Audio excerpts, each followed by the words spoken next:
Bismillahirrahmanirrahim. Assalamualaikum warahmatullahi wabarakatuh. Selamat datang kepada seluruh warga SRA Al-Mursyid Al-Damai bagi tahun 2021. Jadi insya-Allah tahun ni kita jumpa, tetapi dalam norma baru. Norma baru ialah alam maya, walaupun tak bersemuka secara berdepan, tapi ilmu tetap terus kita dapat walaupun bagaimana sekalipun lah. Jadi ini di atas inisiatif guru-guru untuk pastikan murid-murid dapat pelajaran, bukan hanya diberikan kerja tetapi juga pengajaran secara berdepan dengan cara maya ni, insya-Allah. Jadi kita baca tajuk, kita buka buku sirah, terbalik sikit lah. Peperangan, pelajaran pertama, perang Badar Al-Kubra. Ini di antara perang Badar ni perang yang pertama sekali bagi umat Islam. Perang Badar Al-Kubra ini perang yang pertama buat Islam, ataupun perang dipanggil sebagai perang hidup dan mati. Kalau menangnya Islam ni, kalau menangnya peperangan Badar ni, diterus, insya-Allah Islam akan terus ke hadapan, terus hebat.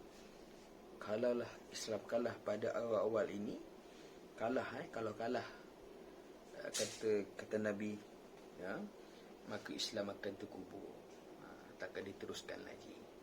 Jadi insya-Allah kita masuk tajuk yang pertama, peperangan Badar, muka surat 1, pengenalan. Perang Badar Al-Kubra berlaku di antara orang-orang Islam Madinah dengan orang kafir Quraisy. Penting benda ni. Siapa yang terlibat ialah di antara orang Islam Madinah dan juga orang kafir Quraisy. Ini penting. Penting bagi isinya. Siapa yang menyertai orang-orang Islam Madinah, dan juga lawannya ialah orang-orang kafir Quraisy Mekah. Ia berlaku pada 17 Ramadan tahun kedua Hijrah bersamaan 13 Januari tahun 624 Masihi. Bila berlaku 17 Ramadan tahun kedua Hijrah bersamaan 13 Januari tahun 624 Masihi. Okey, bila? Tadi siapa? Ni bila. Jadi kena ingat, waktu Ramadan pun 17 Ramadan bukan hanya turunnya Quran, peristiwa penting. Yang kedua ialah peristiwa perang Badar. Adalah perang, waktu puasa pula. Jadi nak katanya tak ada alasan kita tak boleh puasa lah. Zaman Nabi jalan kaki, nak pergi ke medan tempur.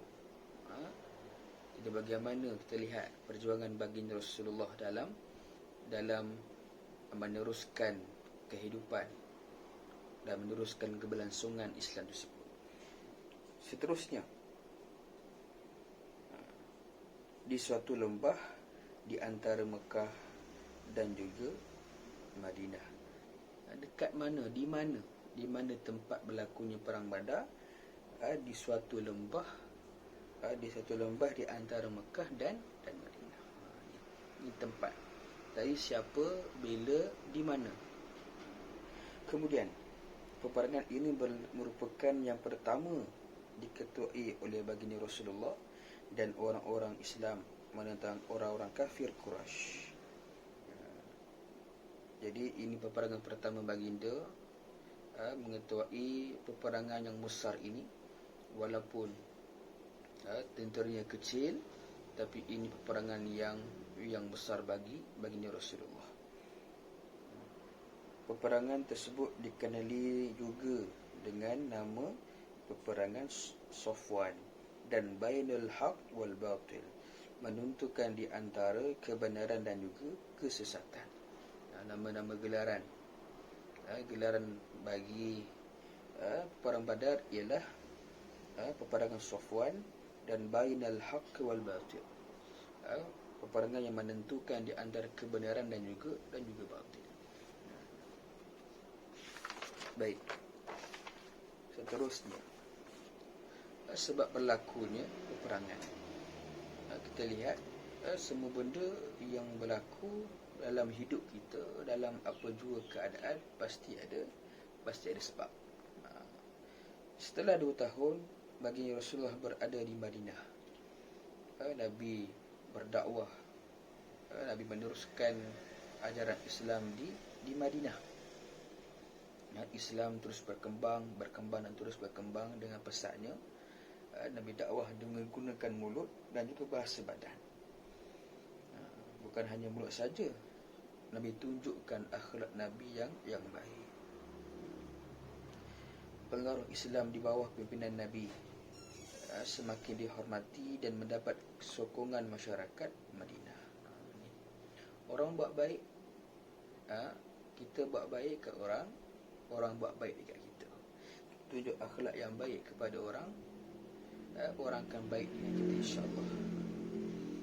Jadi namun begitu, Rasulullah SAW dan umat Islam Madinah sentiasa dalam keadaan kebimbangan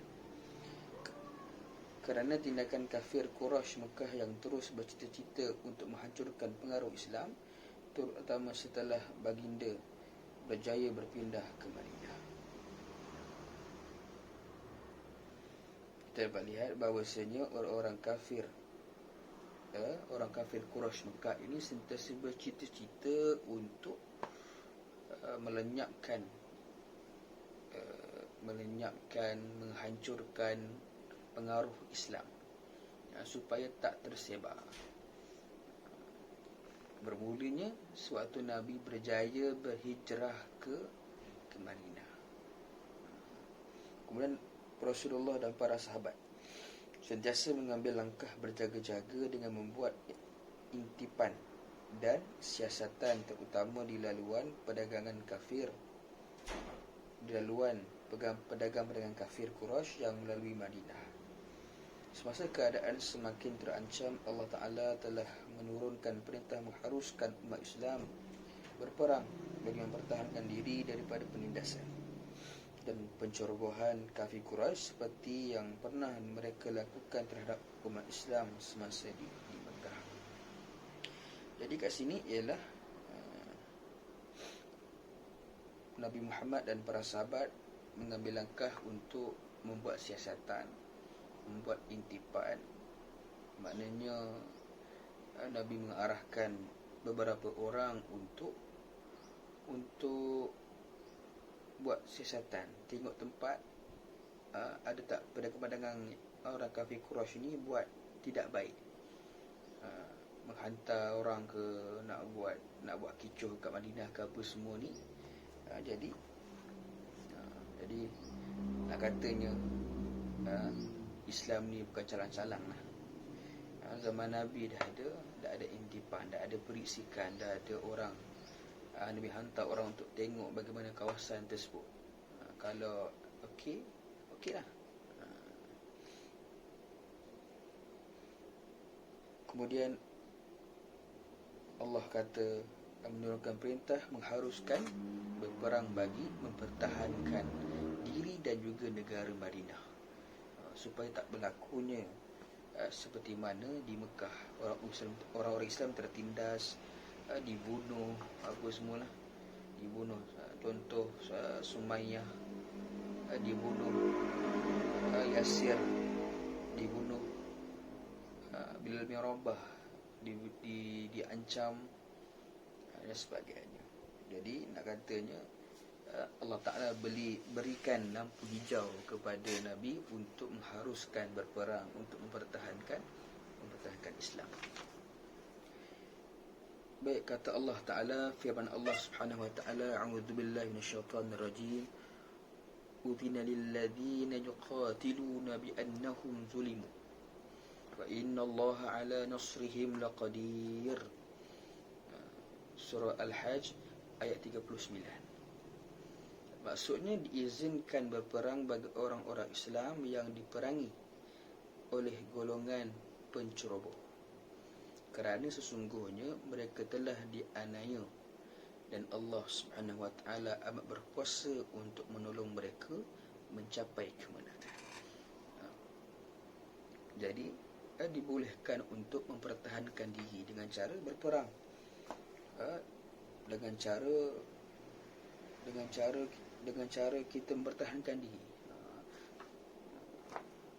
Kalau orang buat tak baik dengan kita, kita nak pertahankan diri, kita ada silatlah bantu kita. Dibenarkan untuk mempertahankan diri kita daripada perkara buruk. Dan kabilah dagangan Quraisy yang diketuai oleh Abu Sufyan bin Harb akan melalui Madinah dalam perjalanan pulang dari Syam dengan membawa banyak harta dagangan. Apabila Rasulullah SAW mengetahui keadaan tersebut, baginda bercadang untuk membuat sekatan dan serangan dengan tujuan untuk merampas barangan dagangan mereka yang diambil dari peninggalan orang-orang Islam semasa berpindah ke Madinah. Tindakan tersebut dapat melemahkan kekuatan dan pengaruh ekonomi orang-orang musyrikin Mekah dan dapat mengelakkan ancaman yang bakal mereka lakukan terhadap umat Islam di Madinah, terutamanya apabila mereka dapat menguasai kekuasaan strategik tersebut, kawasan strategik tersebut. Jadi nak katanya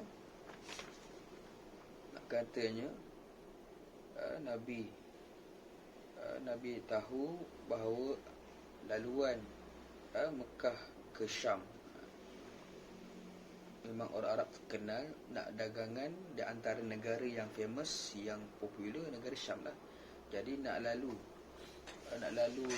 ke Syam tersebut, kenalah lalu Madinah dulu. Jadi Nabi tahu laluan tersebut dan Nabi berancang untuk buat sekatan, mengambil barangan-barangan yang umat Islam tinggal di Mekah. Nabi tahu bahawasanya pedagang-pedagang, peniaga-peniaga ni dia ambil barang-barang orang Islam dan dijual di Syam. Jadi Nabi buat sekatan, Nabi merampas semua barang-barangan yang dibawa oleh Abu Sufyan bin Harb ini, kerana bagi mengelakkan ancaman yang bakal mereka lakukan. Pertama sekali melemahkan kekuatan dan juga melemahkan ekonomi. Yang katanya kita melihat bagaimana strategi Nabi bagi meneruskan perjuangan baginda Rasulullah. Mereka dapat menguasai kawasan strategik yang tersebut. Jadi nak pergi Syam, kena lalu depan Madinah dulu. Jadi kena hati-hatilah.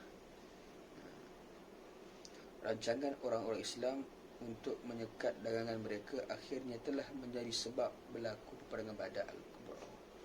Mereka mengetahui rancangan tersebut. Abu Sufyan merasa sangat bimbang. Lalu beliau mengarahkan semua pedagang tersebut mengubah laluan melalui jalan sebelah pantai. Beliau juga telah menghantar wakil ke Mekah untuk memohon bantuan bagi menghalang tentera Islam. Para pembesar dan orang-orang kenamaan kafir Quraisy Mekah yang diketuai oleh Abu Jahal bin Hisham dan pendiriannya untuk bersiap keluar mencabar dan melancarkan serangan balas terhadap tentera Islam. Jadi nak katanya Abu Sufyan juga menghantar orang untuk melihat kawasan. Adakah kawasan itu bahaya untuk dilalui ataupun tak ada ancaman. Jadi nak katanya orang risikan, orang upahan Abu Sufyan ni memberitahu bahawasanya orang-orang Muhammad sedang melakukan sekatan di depan laluan di antara lalu di antara Mekah dan ke Syam tu. Jadi Abu Sufyan dengan pantasnya mengubah laluan ke arah pantai dan menghantar askar upahan, orang upahan untuk pergi balik ke Mekah untuk minta bantuan. Ketika itu Abu Jahal masih hidup, dan Abu Jahal lah yang mengetuai peperangan Al-Kubra ni, Badar Al-Kubra ni. Abu Jahal bin Hisham. Nama Abu Jahal ni bukan Abu Jahal, tapi nama gelaran Abu Jahal. Nama sebenar Abu Jahal ialah Amru bin Hisham. Amru bin Hisham. Abu Jahal ni ialah nama yang Nabi memberi gelaran. Abu Jahal, bapa segala kejahilan. Sebab apa kejahilan? Sebab daripada dia hidup, Amru ni, Abu Jahal hidup, sampailah dia mati, dia tak nak terima kebenaran Islam. Itu dipanggil sebagai bapa kejahilan. Baik. Info, Abu Lahab tidak menyertai peperangan Badar kerana digantikan dengan lelaki yang berhutang dengannya. Selepas menerima kekalahan perang Badar, Allah telah mendatangkan penyakit kulit yang menjijikkan sehingga beliau menemui kematian dalam keadaan hina. Abu Lahab ada, tetapi dia hantar orang lain sebagai bayar hutang lah. Dan Allah memberikan suatu penyakit, hantar penyakit yang penyakit kulit yang sangat menjijikkan, dan dia mati dalam keadaan yang hina, walaupun dia bapa saudara Nabi, tapi dia menolak Islam, menolak dakwah Nabi. Jadi nak katanya orang Islam hebat. Jadi insyaAllah kita akan sambung pada akan datang. Kamu boleh buat nota buku syarat 1 hingga buku syarat 4 ni dengan nota padat lah, yang memudahkan kamu faham. Dan nanti buka sekolah, nanti ustaz akan tengok insyaAllah. Jadi insyaAllah teruskan jaga SOP, jaga diri, kita jaga kita. Kalau tak ada apa-apa yang mustahak, tak payah keluar rumah lah. Jadi insyaAllah wallahu a'lam. Assalamualaikum warahmatullahi wabarakatuh.